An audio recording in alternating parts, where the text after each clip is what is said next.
Salam. Qaraciyəri və qan damarlarını tərtəmiz təmizləyən çox güclü bir təbii qarışımı nəzərinizə çatdırmaq istəyirəm.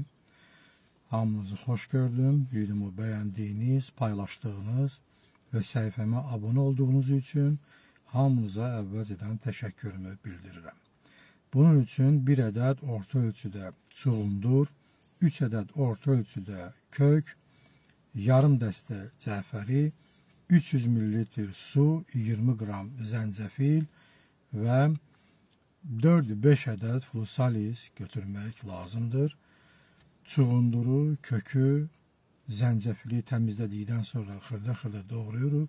Bütün bunları blenderdə qarışdırırıq və süzgəcdən keçirdikdən sonra gündə 2 dəfə yeməkdən 1 saat əvvəl qəbul edirik.